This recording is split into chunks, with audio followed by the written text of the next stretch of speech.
भारत, चीन, दक्षिण अफ्रीका समेत 80 देशों के गठबंधन ने विकासशील देशों के लिए खाद्य सुरक्षा सुनिश्चित करने के लिए विकसित अर्थव्यवस्थाओं पर दबाव बनाने के लिए अरब देशों और कम विकसित देशों तक पहुंचना शुरू कर दिया है। बता दें कि WTO में G33 अफ्रीका समूह और अफ्रीका, कैरिबियन और प्रशांत समूह यानी ACP के गठबंधन ने विकासशील और गरीब देशों के लिए खाद्य सुरक्षा सुनिश्चित करने के लिए भोजन की खरीद, भंडारण और वितरण पर दी जाने वाली सब्सिडी के कैलकुलेशन की एक नई विधि का प्रस्ताव दिया है। सर, किस चीज़ के लिए ये लामबंदी, ये मोर्चाबंदी हो रही है?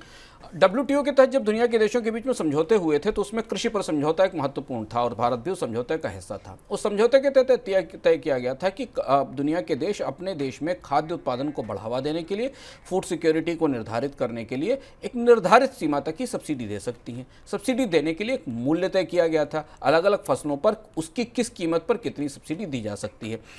ये जो प्रक्रिया है ये 1986-88 के जो प्राइसेस थे उन प्राइसेस के बेस पर तय की गई थी।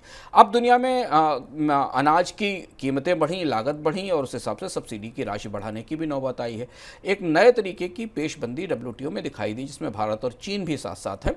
80 देश हैं, इसमें भारत है, साउथ अफ्रीका है, चीन है और इसके अलावा छोटे जो LDCs हैं जो अल्प विकसित देश हैं, अफ्रीकन अलायंस भी है, अरब लीग के भी देश हैं। ये सारे देश मिलकर अब WTO में विकसित देशों के खिलाफ एक मोर्चेबंदी कर रहे हैं जिसमें दो महत्वपूर्ण चीज़ें मांगी जा रही हैं। तो एक तो ये मांगा जा रहा है कि जो सब्सिडी तय करने की प्रक्रिया है उसे पूरी तरह से बदला जाए क्योंकि पुराने मूल्यों पर निर्धारित थी, और दूसरी चीज़ ये है कि निर्यात को लेकर और आयात को लेकर WTO ने जिस तरीके की शर्तें तय की हैं उसमें छूट दी जाए ताकि ये देश अपने देश की खाद्य सुरक्षा के हिसाब से फैसला ले सकें। ये मुहिम थोड़ी अगर आगे बढ़ती है तो फिर WTO के जो नियम हैं उनमें बदलाव होने की संभावना है।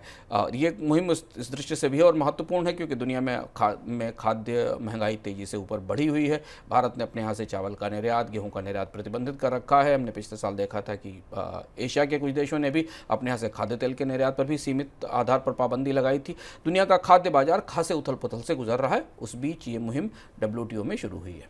सर, पश्चिमी देशों की प्रतिक्रिया किस तरह की हो सकती है? पश्चिमी देशों के लिए को ये सोचना होगा। अब चुनौती ये है कि अभी उनकी तरफ से ऑफिशियली आधिकारिक रूप से कोई बयान नहीं आया है, लेकिन WTO में पश्चिम देश इस मामले में शायद कुछ सवाल उठा सकते हैं या बाधा खड़ी कर सकते हैं क्योंकि एक किस्म से अनाज के व्यापार को और ट्रेड को लेकर जो मुख्य रूप से अधिकार हैं वो विकसित और विकासशील देशों की अर्थव्यवस्थाओं के अधिकार बढ़ने की संभावना है इस पूरी प्रक्रिया में।